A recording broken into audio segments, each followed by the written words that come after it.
Hello, welcome back to Real Opinions. Ben here with a review of Pirates of the Caribbean 5, or Pirates of the Caribbean Dead Men Tell No Tales, or Pirates of the Caribbean Salazar's Revenge, depending on where in the hell in the world you live.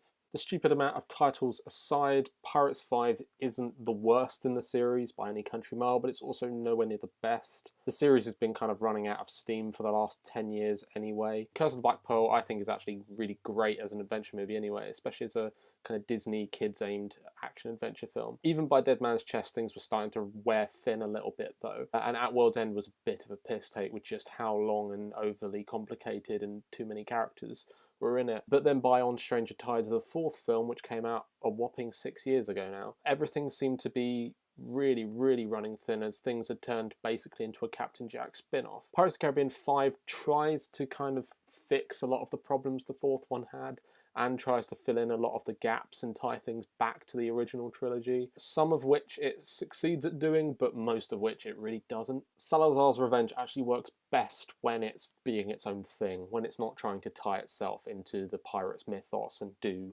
lots of things and bring in old characters. It's best when it's focusing on its kind of singular story, which the main part of which is based around Captain Jack and two new people, one of which being Henry Turner, Will Turner's son, hunting down the scepter of Poseidon, which can supposedly break any curse. The rest of the film is kind of made up between a mixture of all the other people chasing down the scepter to try and get it themselves, like Geoffrey Rush's Barbossa, backstories to the two new characters, mainly Karina, which is Kaya Scodlaria's character, and how she kind of ties in with the whole pirates world, and Javier Bardem's Salazar swearing, surprise, surprise, revenge on Captain Jack because of something that happened many years ago. Even from the opening sequence, it feels kind of overstuffed, and there is far too much stuff going on in this movie. The upsides, though, the highlights are the set pieces are still very well designed.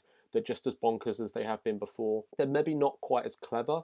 There aren't any kind of great sword battles or kind of like swashbuckling moments, really. In fact, I can't think of any notable sword fights in the whole film, to be honest, which, coming from Pirates of the Caribbean, feels kind of strange, considering I think the bits that I really remember and the bits that really stick in my mind with the early good films were kind of Captain Jack and Will Turner's sword fight in the barn at the very beginning of the first one.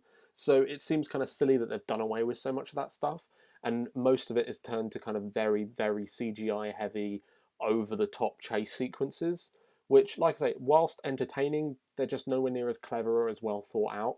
And it kind of loses a lot of the intelligence and craftsmanship the early ones had, which is a shame. The other thing, based on kind of set pieces as well, is the fact that there are all these kind of extra new set pieces, all these kind of great new ideas flushed into it, like you've probably seen in the posters and the trailers, zombie sharks. The idea of kind of Salazar's character is quite new to the series. The way they present him as this kind of semi-ghost, semi-demon, it's much more updated as opposed to kind of the stuff we've seen in the past. But it's kind of touched on.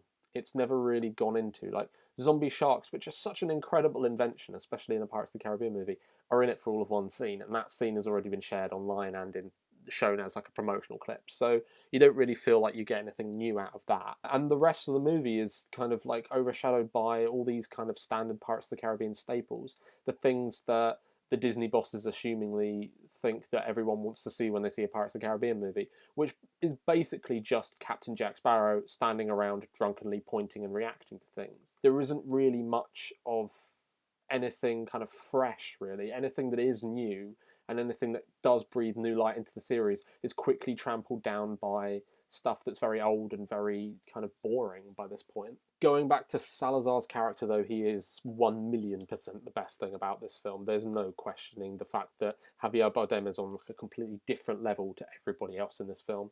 He's doing something very traditional with the way the kind of villain works. He's very kind of dastardly and classical kind of pantomime villain, but not dialed up too far. He really kind of reins it in when he needs to.